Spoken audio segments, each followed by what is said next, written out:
কতদিন হয়ে গেল মলা মাছের চচ্চড়ি খাই না। আজ খাবো মজা করে। হ্যালো এভরিওয়ান, আসসালামু আলাইকুম। আজ আমি তোমাদের সাথে শেয়ার করতে চলে এসেছি মলা মাছের চচ্চড়িটা কিভাবে করলে বেশি স্বাদ হয়। তো মলা মাছের চচ্চড়িটা করার জন্য এখানে আমি মলা মাছগুলোকে ভালো করে ধুয়ে এখানে কাঁচামরিচ, পেঁয়াজ, টমেটো, ধনেপাতা, আলু কুচি করে নিয়েছি। তো কুচি করা আলুগুলোকে প্রথমে আমি কড়াইতে দিয়ে দিলাম। এই মলা মাছের চচ্চড়িতে আলু দিলে অনেক টেস্ট হয়। তারপর আমি এটার মধ্যে কাঁচামরিচ, পেঁয়াজ এগুলো দিয়ে দিলাম। তারপর দিব টমেটো।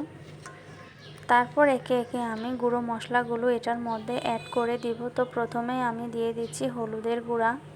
তারপর আমি দিয়ে দিচ্ছি এখানে মরিচের গুঁড়া। মরিচের গুঁড়া আমি অল্প পরিমাণে দেব, কারণ আমি কাঁচা মরিচও দিয়েছি। তারপর দিয়ে দিচ্ছি ধনিয়া গুঁড়া। তারপর আমি দিয়ে দিব পরিমাণ মতন লবণ। তারপর এই মশলাটার উপরে আমি তেল দিয়ে দিব।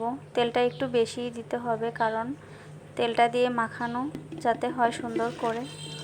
তো এখানে আমি সবগুলো মশলা, আলু, পেঁয়াজ এগুলোকে ভালো করে মেখে নিচ্ছি, কারণ এই চচ্চড়িটার এই মাখাটার মধ্যেই সবচেয়ে বেশি স্বাদ হয়। মাখাটা যত ভালো হবে চচ্চড়িটা খেতে আরও বেশি ভালো হবে। তো আমি ভালো করে মেখে নিচ্ছি।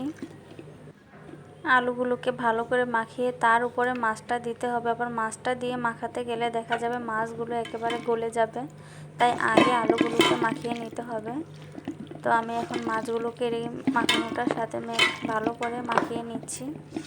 বন্ধুরা, তোমরা বুঝতেই পারছো আমার মাখানোটা দেখে আমি কত সুন্দর করে মেখেছি, আর তেল মশলা আমি কি পরিমাণে দিয়েছি। তো তোমরা চাইলে এভাবে মাখিয়ে তরকারিটা তৈরি করতে পারো। এই তরকারিটা আমি মাখা মাখা রাখবো, বেশি ঝোলও হবে না, আবার বেশি গাঢ়ও হবে না। তারপরে এই মাখানোটার মধ্যে আমি সামান্য আমার হাত ধোয়া পানিটাই দেব, মাছ আর আলুগুলো ভালো করে সেদ্ধ হওয়ার জন্য। তো দেখো বন্ধুরা, আমার তরকারিটা কিন্তু বলক চলে এসেছে। বন্ধুরা, আমার এই তরকারিটা দেখে তোমাদের কার কার লোভ লাগছে সত্যি করে বলো তো। আমার হাজব্যান্ড কিন্তু আমার হাতের এই চচ্চড়িটা অনেক পছন্দ করে। তো আমার তরকারিটা প্রায় হয়েই এসেছে। তো এখন আমি এটার উপর ধনেপাতা কুচি ছড়িয়ে দেব, দিয়ে কিছু সময় জাল করে নেব ধনেপাতাটা সেদ্ধ হওয়া পর্যন্ত। আর যেহেতু এই তরকারিতে আমি আলু দিয়েছি, আলু কিন্তু আরও ঝোলটা টেনে নেবে। তো সামান্য ঝোল থাকা অবস্থায় নামিয়ে নিতে হবে। এই মাখা মাখা তরকারিটা যদি গরম ভাতের সাথে খাওয়া যায় তাহলে কিন্তু জমে যাবে একেবারে। তো আমার তরকারিটা হয়ে এসেছে, এখন আমি চুলা থেকে নামিয়ে নেব।